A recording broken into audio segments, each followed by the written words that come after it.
In this video, we will demonstrate how to correctly discharge a patient from the capacity management system.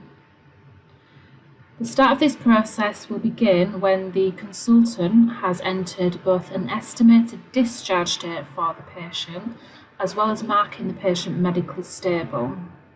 Once these two steps have been completed, you'll notice on the bed for the patient, you will have a house icon.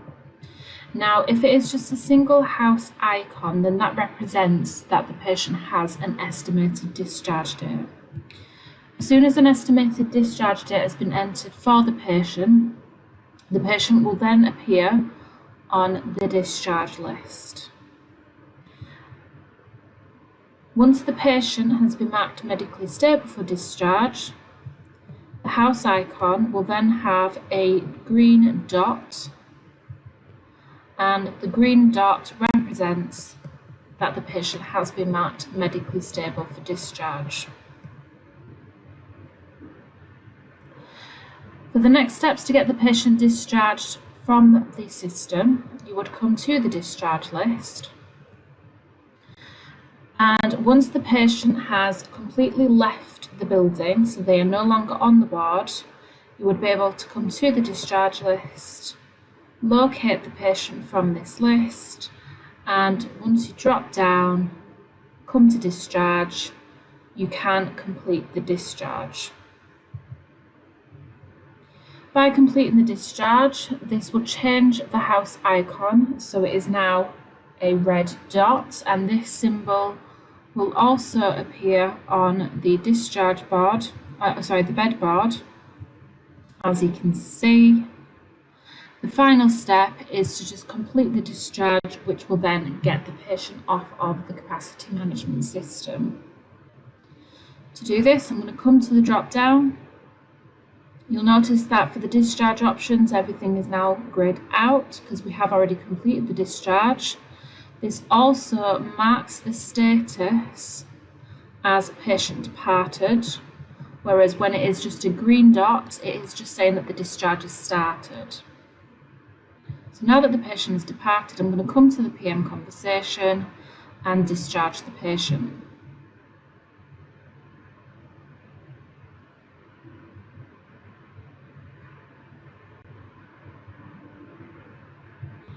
Once you are in the discharge screen for the patient, you will have to enter the discharge method and the discharge destination.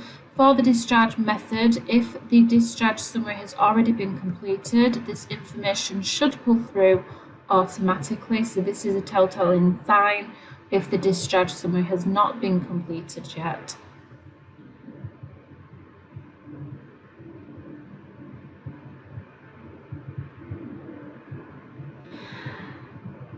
If I scroll down to the bottom, now the patient I happen to be discharging was electively admitted. So this means that this patient is on a referral to treatment pathway. So as part of this discharge process, I must ensure that I am entering the correct RTT status for this patient. I'm first going to enter the admission offer outcome. So either the patient received the treatment they intended to come in for, whether this be a test or a surgery. Alternatively, it might not have been able to be completed. For example, if they've done a urine test and it wasn't safe to do the surgery. I'm going to say that we did successfully treat this patient. Now, coming down to the RTT status, the first thing that we have is the current RTT status. So this patient is currently on a ticking clock. I can also see there that this was an admission for a diagnostic. So the intention for this patient's visit today was to just receive a test and not receive any form of treatment. Because this patient has not received any form of treatment, this means that I will need to keep this clock ticking. So for this example, I would say clock continues. However, we could have an alternative scenario where the current RTT status may have been 30 as we intended to treat this patient. If we did treat the patient, we would be able to say 30 first treatment was received. However, there is an alternative scenario where we could have intended to treat the patient but when we did the urine test, we weren't able to do the surgery as planned. So in this particular scenario, I would go to treatment deferred because we didn't treat the patient, and I would say Rtt status would be clock continues. But I am going to say treatment was completed. I'm going to keep the clock ticking because it was just a test.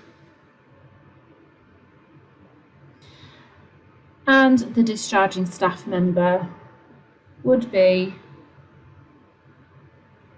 whoever is discharging the patient. So if it is the nurse discharging the patient at this particular stage, we would enter this. I am going to use Dr. Southern as my example here. And finally, I'm going to press OK. That patient has now disappeared off of the capacity management system, and if I come to the bedboard as well, my patient has also disappeared from the bedboard. Now, an alternative is if the patient has absconded. Now, if the patient has absconded, then this means that we will not have been able to mark the patient as medically stable. However, upon the patient's admission, the doctor should still have entered an estimated discharge date for this patient. So we should still have a house icon on the patient's bed status, which means that the patient will still be on the discharge list, even if they've absconded. The only step we won't be able to do at this point is mark them medically stable, which puts the green dot icon. So I'm going to work around this step by coming to the house icon, dropping this down, and I am going to start the discharge. But please note that this step should only be done in the circumstance that we have had an absconded patient. It should not be used as a back route if the patient has not been marked medically stable. We should always be completing the discharge summary correctly. So I'm going to start the discharge. I've got my green dot, and we would then follow the rest of the steps as shown previously on how to get the patient off of the discharge list. What you can also do from the discharge list is delay the discharge.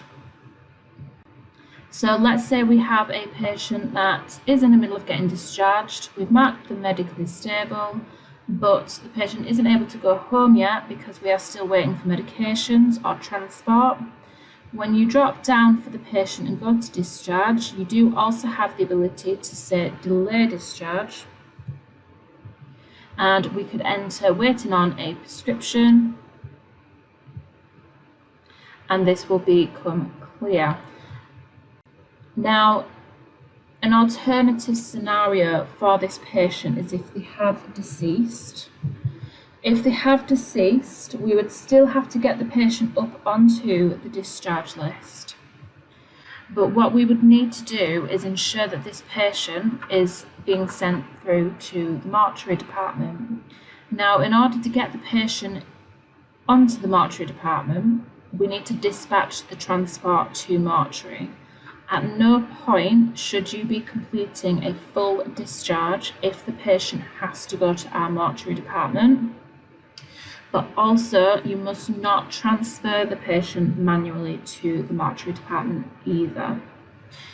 So once your patient is on the discharge list, which you will have just from a house icon, as well as starting the discharge, we would come to the dispatch transport, and because we are doing this from the discharge list, the system recognises that the only location this patient could be going to at this point is mortuary.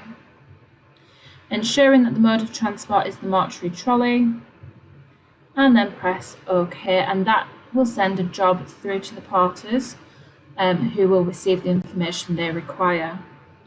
Once this job has been completed and the patient has been physically taken off of the ward, only then will you be able to come back to the drop down, complete the discharge, and then proceed to discharge the patient fully. If you do this step too soon, it will end up cancelling the job to the porter.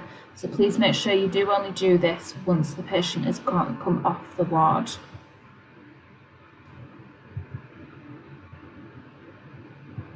The next thing for a mortuary patient is within the discharge information screen.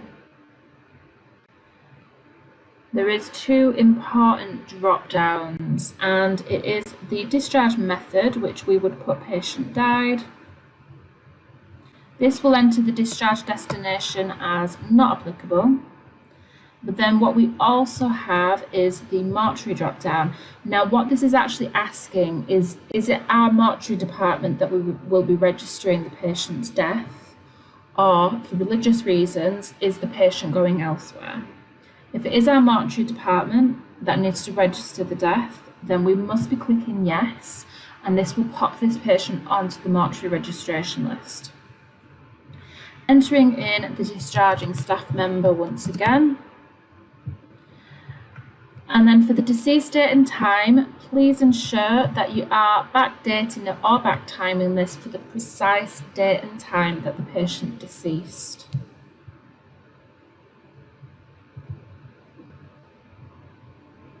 It will ask you if you wish to continue, as this will affect future visits and appointments.